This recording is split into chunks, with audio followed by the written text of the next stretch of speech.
here's a second example of classification where we will build one from scratch. So I'm putting a new example. And on this surface, you have this fiber-like structure, and that's exactly what we will be detecting. So first, we need to perform a correct detection. So we could set it up like that, for instance. Okay. Maybe slightly like that. Okay.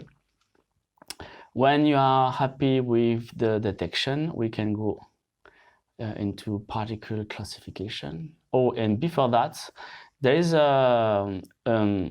another family of parameters that we can calculate that are specifically relevant when dealing with fiber-like structures. And these algorithms are called skeletonized.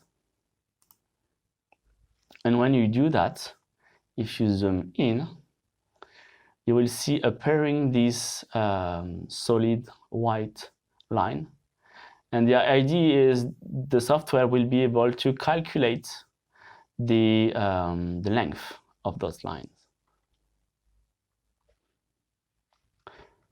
So, and when you do that, there's a new parameter that pops into the table directly.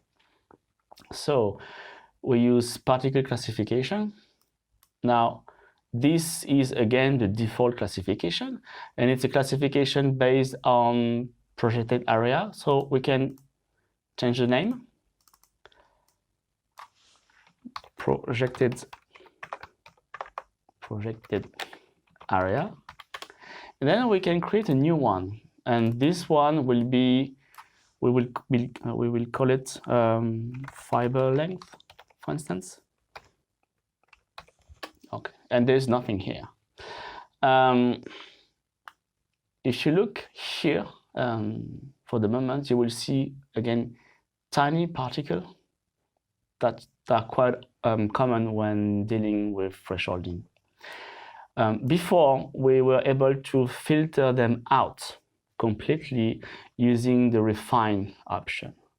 Now I will be showing you how to isolate them using classification. So we will not be removing particles, but they will be left as unclassified. To do so, you first add a class, okay? And by the way, you can decrease the number of bins by zooming out, or increase the number of bins by zooming in like that. If I lower that threshold, so I'm zooming in, and I basically want to remove this point like that. Okay, as an example.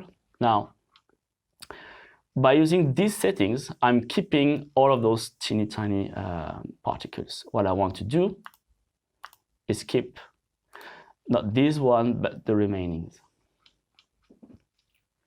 Now, I want to classify the rest, everything that is in red, based on the fiber length. And to be able to do so, I create a new class. I change the parameter like that.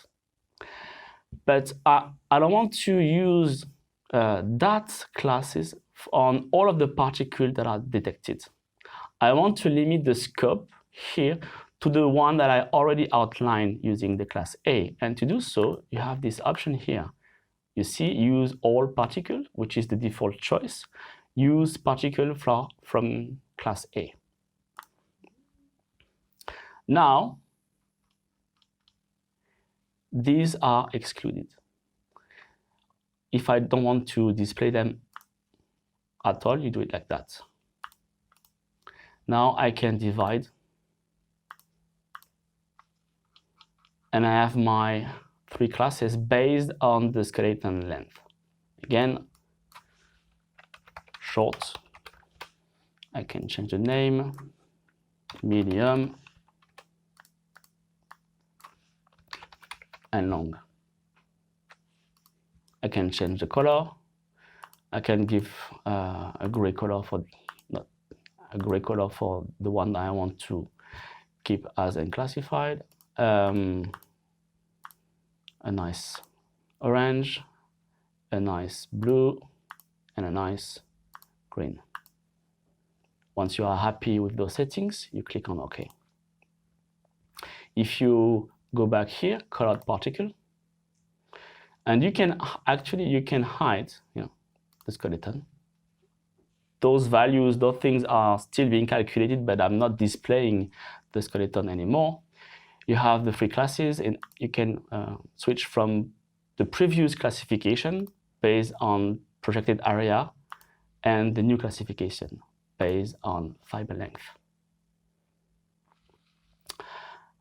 Before moving into the next main part of the webinar, I will show you how to export all of these results for further processing.